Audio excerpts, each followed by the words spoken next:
Eksplorasi mineral nikel di Sulawesi sudah dimulai sejak abad 20. Kala itu, pada 1901, peneliti Belanda bernama Kruijs melakukan penelitian di pegunungan Verbeek, Sulawesi Selatan.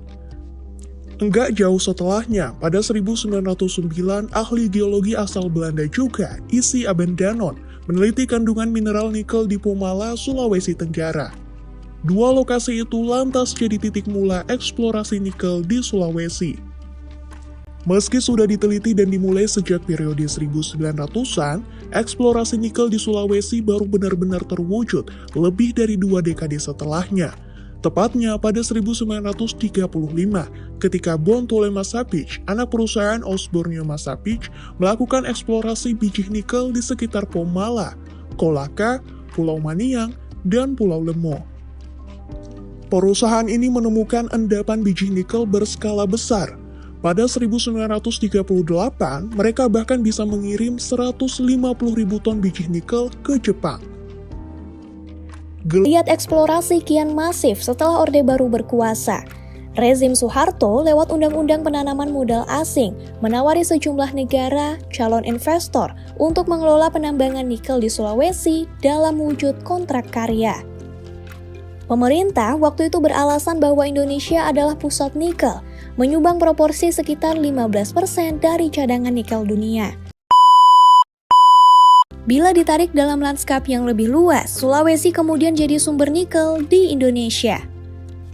Hitung-hitungan Kementerian ESDM menyebut 90% cadangan nikel berpusat di 4 lokasi. 3 diantaranya Sulawesi, Tengah, Tenggara, dan Selatan.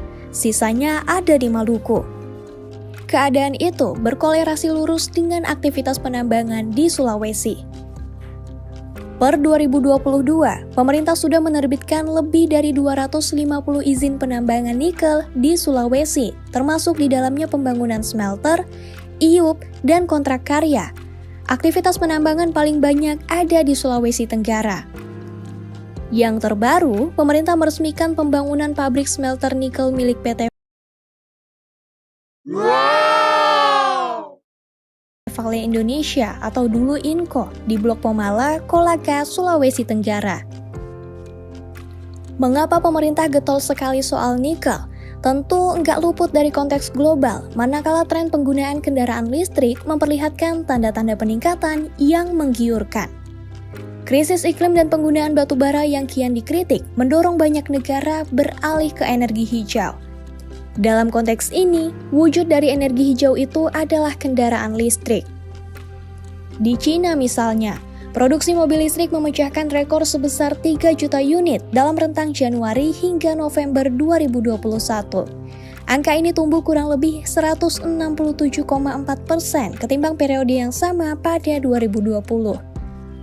Secara penjualan juga impresif, 2,99 juta unit atau naik sebesar 166,8% ketimbang 2020. Di lingkup global, pada 2020 ada 10 juta mobil listrik yang membelah jalanan, naik 43% dari 2019.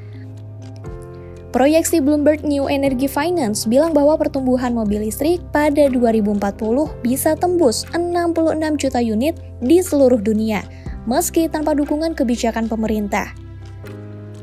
Dalam mobil listrik, nikel memainkan peran penting karena dapat diolah menjadi baterai yang menentukan kepadatan energi serta kapasitas penyimpanan. Yang dinilai menggiurkan lagi, biaya nikel murah.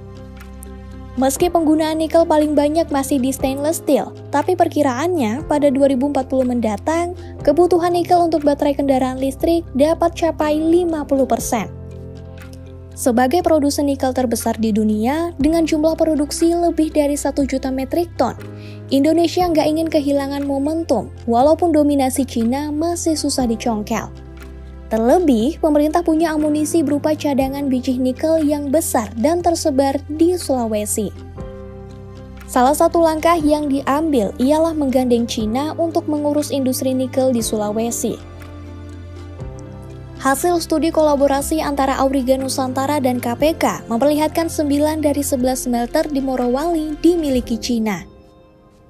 Di Indonesia Morowali Industrial Park contohnya, sebuah kawasan industri pengolahan nikel, perusahaan Cina Shanghai Decent Investment menguasai 49,69% saham. Namun, di balik gegap gempita dan masifnya penambangan di nikel, terdapat dampak yang mesti dihadapi. Laporan Walhi menyatakan aktivitas tambang nikel milik 3 perusahaan di Luwu Timur telah menyebabkan habitat flora dan fauna di sana terancam, di samping hilangnya daerah tangkapan air. Lalu, pemantauan dan investigasi Walhi juga memperlihatkan luas deforestasi akibat penambangan nikel di Sulsel capai lebih dari 4.000 hektar. Sedangkan di sisi lain, penambangan nikel juga turut membuat pendangkalan di Danau Mahalona, salah satu danau purba di Luwu Timur. Selanjutnya, aktivitas penambangan turut mencemari Sungai Lauli, Pongkeru, serta Malili.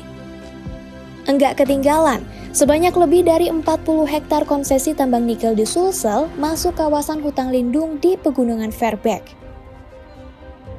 Di luar ancaman sebagai pusat nikel mungkin memang seperti menjanjikan masa depan yang cerah.